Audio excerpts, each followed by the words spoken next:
Bab 945, bunuh dia.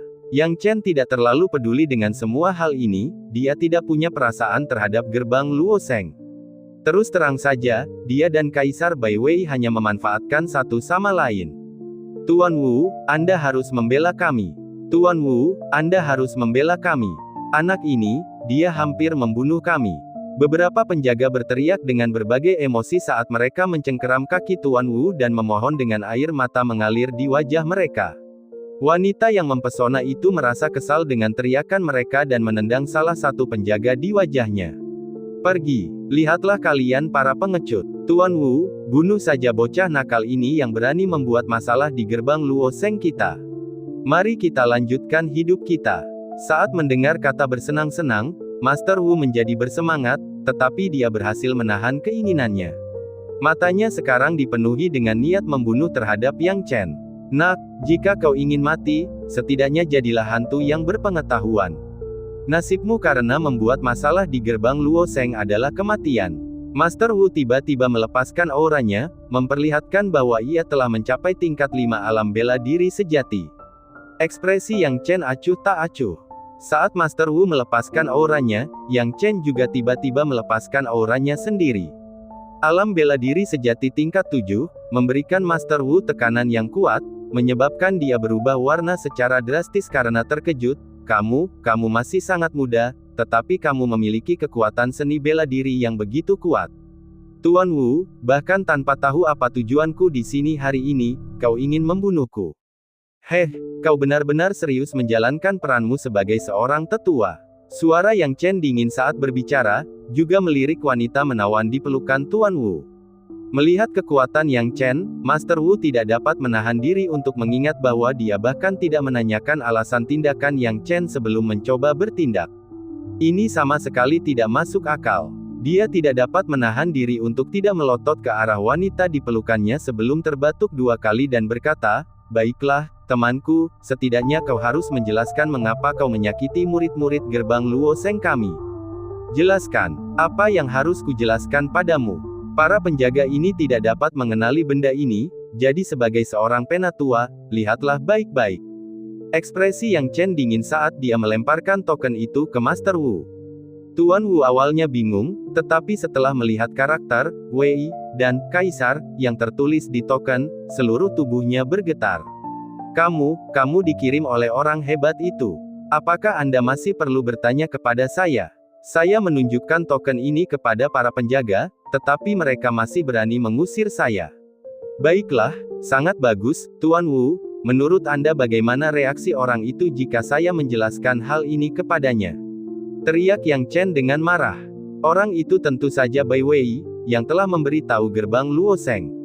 Meskipun itu hanya pemberitahuan dari Bai Wei, itu sudah cukup untuk membuat orang-orang itu takut. Master Wu memang berkeringat deras, melirik para penjaga yang mengharapkan dia untuk membela mereka dan berteriak, "Dasar kalian orang tidak berguna, kalian tidak tahu ini. Berlututlah dan mohon ampun. Jika dia ingin membunuh kalian, kalian tidak akan bisa menyelamatkan diri bahkan dengan 100 nyawa." Para penjaga panik karena situasi berubah, dan mereka mengira Yang Chen pasti akan mati. Sekarang, mereka tidak ragu-ragu dan segera berlutut, memohon dengan sungguh-sungguh untuk pengampunan. Tuan Wu buru-buru berkata, "Baiklah, teman muda, apakah orang hebat itu masih hidup dan sehat?"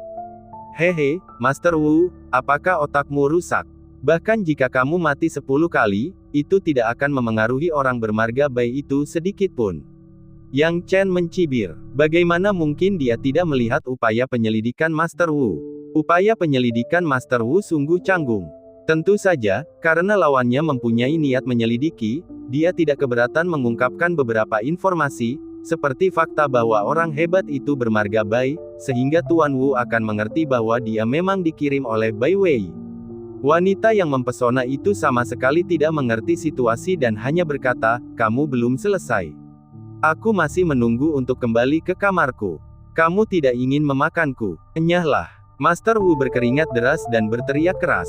Wanita yang mempesona itu benar-benar ketakutan, menggigil seperti anak domba dan tidak berani mengatakan sepatah kata pun.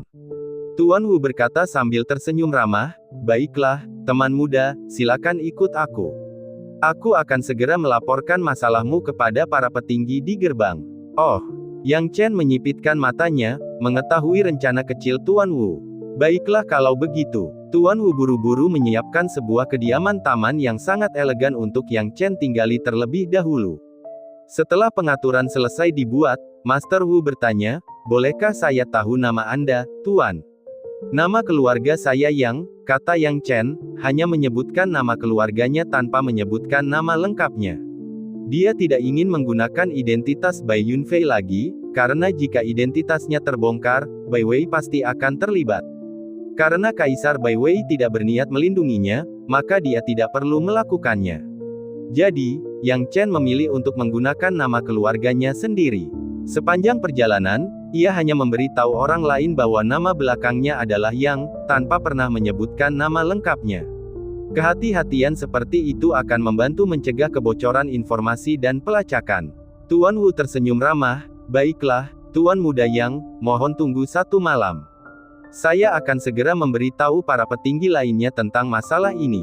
Yakinlah, tidak seorang pun dari kita di gerbang Luoseng akan melupakan tugas yang dipercayakan kepada kita oleh senior itu. Yang Chen berkata dengan tidak senang, baiklah, cepatlah pergi. Jangan buang waktu. Guru Wu bergegas pergi. Melihat sosok Master Wu yang semakin menjauh, Yang Chen tidak menunjukkan ekspresi apapun di wajahnya.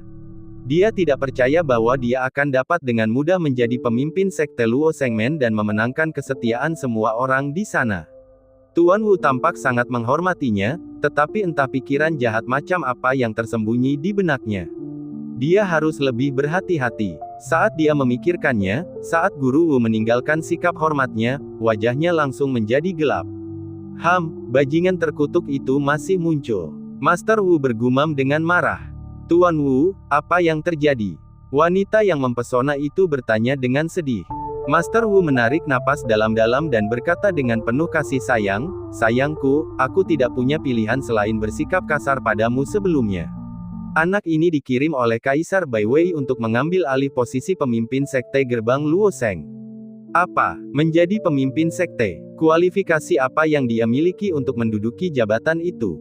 Siapa di antara kita di gerbang Luoseng yang akan mengakuinya? Tanya wanita yang mempesona itu. Tuan Wu memutar lehernya, pada akhirnya, dia dikirim oleh Kaisar. Jadi, apakah kita akan membiarkan dia mengambil posisi itu begitu saja? Wanita yang mempesona itu memutar tubuhnya.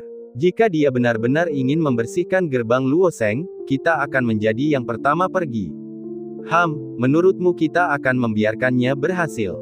Karena dia telah diusir oleh Kaisar, dia pasti orang yang tidak berguna dari keluarga Bai. Apa bedanya jika kita membunuhnya? Master Wu menjilat bibirnya. Bab 946, Penjabat Master Sekte dan Wakil Pemimpin Sekte. Garis bawah 1. Membunuhnya. Apakah kamu tidak takut membuat Kaisar Agung marah? Wanita mempesona itu bertanya dengan cemas. Dalam hatinya, menyakiti Yang Chen bukanlah masalah, tetapi membunuh Yang Chen benar-benar membuatnya merasa takut. Tetua Wu mencibir, membuat Kaisar Agung marah. Kau terlalu meremehkannya. Seseorang sekuat Kaisar Agung tidak akan bertindak seenaknya. Kaisar Bai Wei sudah tidak mengunjungi gerbang Luoseng selama bertahun-tahun, dia tidak lagi peduli tentang hal itu. Jika dia benar-benar menghargai seorang jenius, apakah dia akan mengirimnya sejauh itu? Dia pasti akan menjaganya tetap dekat dan melindunginya. Satu-satunya alasan dia mengirim seorang jenius di bawah komandonya adalah karena dia tidak menyukai jenius ini atau bakat mereka terlalu buruk. Waktunya sangat bertepatan dengan berakhirnya pertemuan klan keluarga Bai. Dan dia mengaku bermarga Yang. Siapa yang coba dia tipu?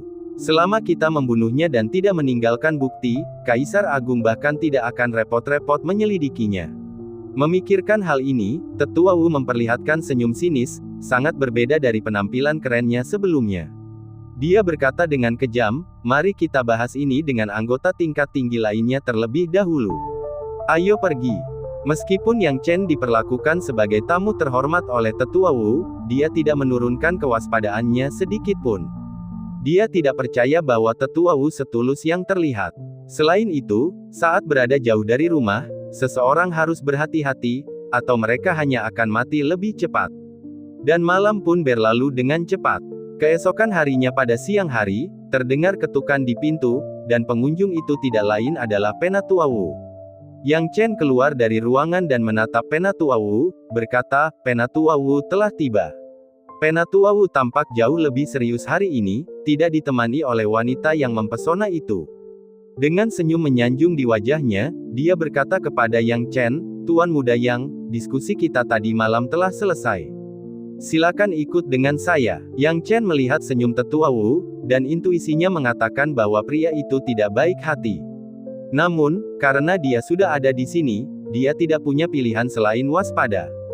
Setidaknya orang-orang ini tidak berani menyerangnya secara terbuka, mereka tidak mampu mengabaikan Kaisar Bai Wei. Jika mereka menyerang secara terbuka dan beritanya bocor, siapa yang tidak takut Kaisar Bai Wei akan mengejar mereka? Dengan mengingat hal itu, Yang Chen tidak lagi khawatir dan berkata langsung, baiklah, tidak masalah. Izinkan saya untuk bersiap sebentar. Jangan terburu-buru, santai saja. Jawab Penatua Wu. Yang Chen kembali ke kamarnya untuk mengemasi barang-barangnya.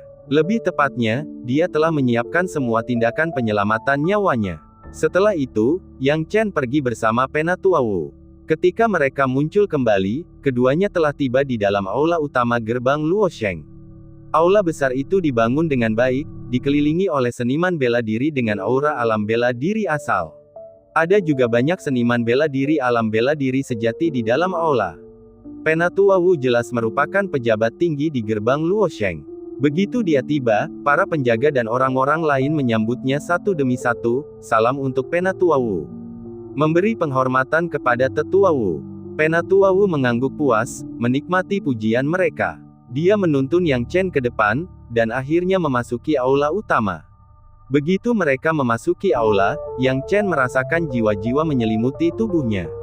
Memindai dengan jiwanya sendiri, dia dapat melihat bahwa ada meja panjang di aula, dikelilingi oleh seniman bela diri yang mengenakan pakaian gerbang Luosheng. Para seniman bela diri ini memancarkan aura, dan karena tidak ada yang lemah di antara mereka, mudah untuk menyimpulkan bahwa mereka semua adalah anggota tingkat tinggi gerbang Luosheng. Pada saat Yang Chen dan Tetua Wu tiba, para seniman bela diri ini berdiri atau bersikap sopan, antusiasme mereka hampir tidak wajar.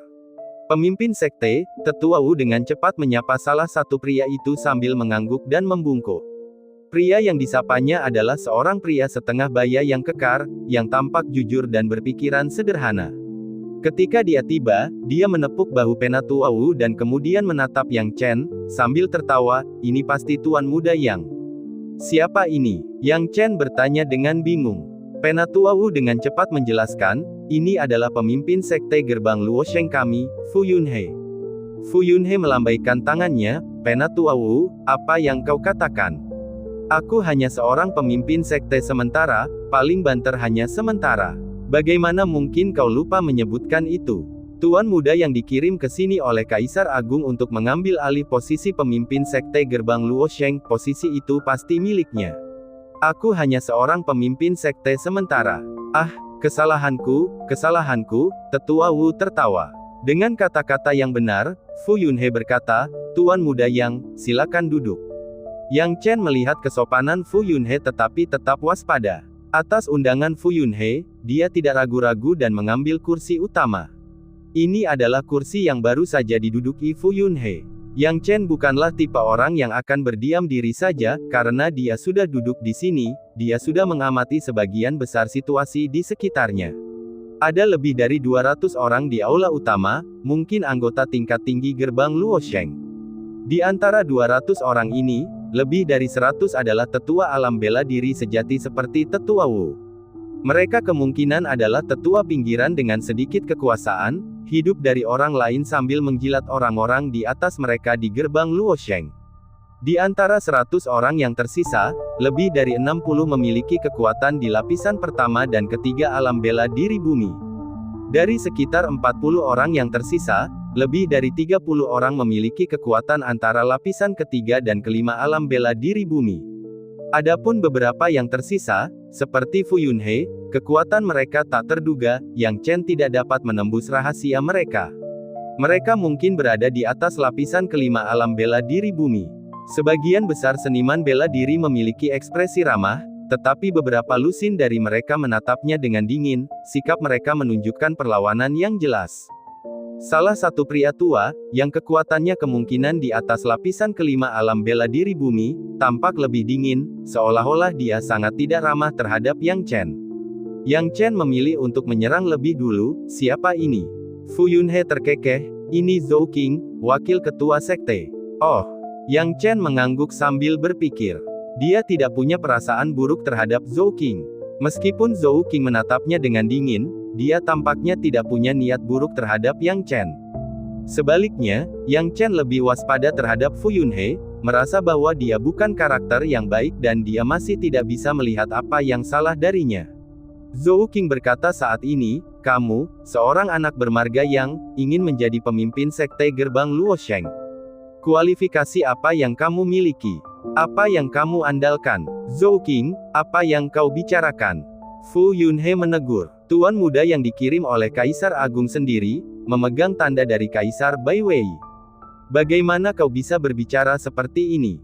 Yang Chen mewakili Kaisar. Gerbang Luosheng kita memiliki hubungan yang dalam dengan Kaisar Baiwei. Yang Chen adalah inkarnasi dari Kaisar Agung, tidak ada yang tidak pantas tentang dia sebagai pemimpin sekte.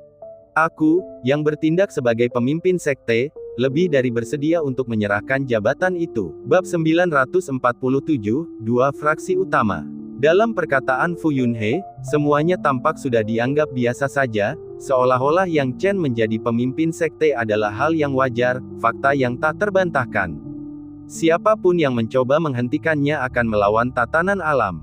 Kalau saja orang itu adalah seniman bela diri muda yang lain, mereka mungkin akan sangat bingung dan kehilangan arah dengan semua ini hingga mereka tidak tahu jalan mana yang benar. Banyak seniman bela diri gerbang Luosheng menganggukkan kepala tanda setuju. Jika memang begitu, maka kita sekarang bisa terhubung sepenuhnya dengan Kaisar Agung. Ya, semua orang tahu bahwa leluhur gerbang Luosheng kita memiliki hubungan dengan Kaisar Baiwei, tetapi Kaisar Baiwei telah meninggalkan gerbang Luosheng kita begitu lama.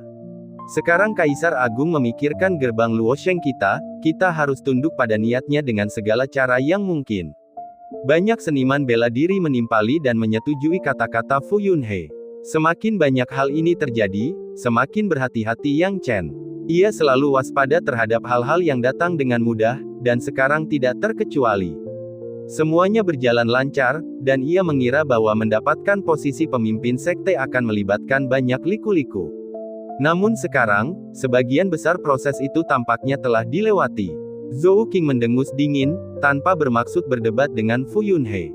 Dia hanya menatap Yang Chen dalam-dalam. Nak, aku tidak peduli siapa yang mengirimmu ke sini, tetapi jika kamu ingin menjadi pemimpin sekte gerbang Luosheng, sebaiknya kamu pikirkan baik-baik. Kamu harus memimpin kami semua, sekelompok orang yang tidak cocok. Apa yang akan kamu gunakan untuk memerintah kami? Maknanya sudah cukup jelas, Anda harus memiliki cukup kekuatan, dan tanpa itu, mengandalkan Kaisar Agung. Saya tidak akan menerima Anda. Mendengar ini, Yang Chen tersenyum dan mulai lebih menghargai Zhou Qing. Setidaknya Zhou Qing berbicara dengan sangat jujur, jauh lebih lugas daripada Fu Yunhe. Tetapi kekuatan seperti apa yang perlu dia tunjukkan? Yang Chen mengangkat bahu, maaf, aku tidak punya banyak kekuatan. Aku hanya seorang seniman bela diri alam bela diri sejati biasa. Jika kau bertanya padaku apa yang akan kugunakan untuk memimpin gerbang Luosheng, aku hanya bisa mengatakan bahwa Kaisar Agung yang mengirimku. Bukan karena dia tidak punya kekuatan, tetapi dia tidak ingin menunjukkannya. Di lingkungan yang tidak dikenalnya, menunjukkan kekuatannya secara sembrono akan menjadi pilihan yang sangat bodoh. Tuan muda Yang, Anda tidak perlu merendahkan diri seperti Zhou Qing. Dia hanya orang yang kasar. Anda dikirim oleh senior Kaisar Agung, lahir dari garis keturunan yang sah, dan untuk melayani sebagai pemimpin sekte gerbang Luosheng kami adalah takdir. Ini sudah menjadi kekuatan dan kualifikasi Anda untuk memimpin gerbang Luosheng. Apa lagi yang Anda butuhkan? Zhou Qing hanya membuat keributan. Fu Yunhe berkata di samping. Yang Chen melirik Fu Yunhe dan menyadari bahwa senyum Fu Yunhe tidaklah aneh. Memang tidak ada yang aneh dengan ekspresi pihak lain. Namun, sikap pihak lain agak berlebihan. Paling tidak, pihak lain tampak sangat bersemangat agar dia mengambil peran sebagai pemimpin sekte. Yang Chen tidak menyangka bahwa pihak lain yang duduk di kursi pemimpin sekte akan dengan mudah menyerahkan jabatannya. Tentu saja, Yang Chen berpura-pura tidak tahu hal ini di permukaan, bertindak seperti bangsawan muda. Kalau begitu, mulai sekarang, aku akan mengambil alih pengelolaan gerbang Luosheng. Baiklah, tidak masalah.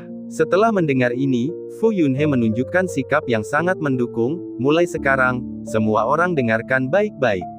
Aku, Fu Yunhe, akan mengundurkan diri sebagai pemimpin sekte. Mulai sekarang, tuan muda yang akan menjadi pemimpin sekte, dia akan mewakili kehendak surga dan mewakili Kaisar Agung. Siapapun yang menentang pemimpin sekte yang akan menentangku, Fu Yunhe, dan aku akan dengan sepenuh hati mendukung pemimpin sekte yang. Awalnya, sikap semua orang terhadap masalah ini cukup ambigu, tetapi begitu kata-kata Fu Yunhe jatuh, semua seniman bela diri mulai berteriak keras. Dukung pemimpin sekte yang. Dukung pemimpin sekte yang. Yang Chen dapat melihat bahwa Fu Yunhe memiliki pengaruh yang cukup besar di dalam gerbang Luosheng. Jika pihak lain tidak berbicara, tidak seorang pun akan mengakuinya sebagai pemimpin sekte. Namun begitu Fu Yunhe membuka mulutnya, semua orang langsung berteriak mendukungnya. Tentu saja, Zhou Qing merupakan pengecualian. Zhou Qing mendengus dingin dan berkata, "Ayo pergi." Begitu kata-katanya jatuh, dia membawa pengikutnya yang terpercaya menjauh dari aula utama, tanpa mengetahui apa yang sedang dia lakukan. Namun, sikapnya sangat jelas, dia sangat menentang Yang Chen menjadi pemimpin sekte. Melihat Zhou Qing pergi, Yang Chen menguap, membosankan. Aku akan kembali dan beristirahat. Jangan ganggu aku jika itu tidak penting. Baiklah, tidak masalah. Pemimpin sekte, kau tidak perlu merendahkan diri seperti Zhou Qing. Orang itu hanya orang yang kasar. Fu Yunhe tertawa. Saya mengerti. Yang Chen mengangguk dan berjalan pergi. Melihat Yang Chen pergi, ekspresi Fu Yunhe berangsur-angsur menjadi dingin. Begitu Yang Chen benar-benar menghilang dari jangkauan jiwanya, Fu Yunhe mencibir, seorang bangsawan muda ingin menjadi pemimpin sekte gerbang Luoshengku. Pemimpin sekte, kau tidak benar-benar berniat membiarkan orang yang ini menjadi pemimpin sekte, kan? Tetua Wu dan banyak anggota gerbang Luosheng lainnya bertanya. Gerbang Luosheng terbagi menjadi dua faksi, satu adalah orang-orang Fu Yunhe, dan lainnya adalah orang-orang Zhou Qing. Sekarang orang-orang Zhou Qing telah pergi, yang tersisa hanyalah orang-orang Fu Yunhe. Justru karena inilah Fu Yunhe dapat berbicara dengan bebas. Dia berkata dengan dingin, biarkan dia menjadi pemimpin sekte. Apakah menurutmu aku begitu baik hati? Petunjuk Zhou Qing kepada anak itu sudah cukup jelas, menyuruhnya pergi jika dia tidak memiliki kekuatan. Tapi apa yang terjadi? Anak itu tidak menghargai kebaikan orang lain. Dia benar-benar berpikir bahwa dikirim oleh Kaisar Agung berarti dia bisa bertindak tanpa rasa takut dan bertindak tanpa moral sebagai pemimpin sekte. Pemimpin sekte, bagaimanapun juga, identitas anak itu luar biasa. Jika kita benar-benar membunuhnya, apakah itu akan? Seseorang ragu untuk bertanya. Fu Yunhe mencibir, apa kau benar-benar sebodoh itu? Membunuhnya? Siapa tahu aku yang membunuhnya? Apa aku pernah bilang akan membunuhnya? Setelah mendengar kata-kata Fu Yunhe, semua orang tiba-tiba mengerti niatnya. Fu Yunhe tersenyum kejam, sejujurnya, tidak sulit untuk membunuh bocah yang ini. Dia hanya seorang bangsawan muda yang suka menumpang, kalau tidak, dia tidak akan dikirim oleh Kaisar Bai Wei ke tempat yang tidak penting seperti ini. Untuk membunuhnya, cukup kirimkan seorang seniman bela diri puncak alam bela diri sejati, dan siapa yang membunuh bocah yang itu, hehe, apakah itu ada hubungannya dengan kita? Zhou Qinglah yang membunuhnya, ingat, Zhou Qinglah yang membunuhnya. Teriak Fu Yunhe. Ya, Zhou Qing membunuhnya. Dia tidak tahan dengan pembangkangan yang dan tidak mendengarkan kata-katanya, dia bersikeras menjadi pemimpin sekte. Zhou Qing tidak menyerah, dan kemudian mengirim seseorang untuk membunuh Yang Chen. Semuanya logis dan dapat dibenarkan. Semua orang tiba-tiba menyadari, memuji kecemerlangan rencana Fu Yunhe. Fu Yunhe berkata, kamu baru mulai memahaminya sekarang. Kami lambat dalam memahami, kebijaksanaanmu tak tertandingi, pemimpin sekte. Ngomong-ngomong, pemimpin sekte, kapan kami akan mengambil tindakan terhadap bocah yang? Tanya seseorang. Jangan terburu-buru, bertindak terlalu tergesa-gesa akan memudahkan untuk menemukan jejak apa yang terjadi. Tunggu saja beberapa hari lagi, Beberapa hari lagi. Bisik Fu Yunhe, matanya dipenuhi dengan rencana dan rencana yang tidak diketahui.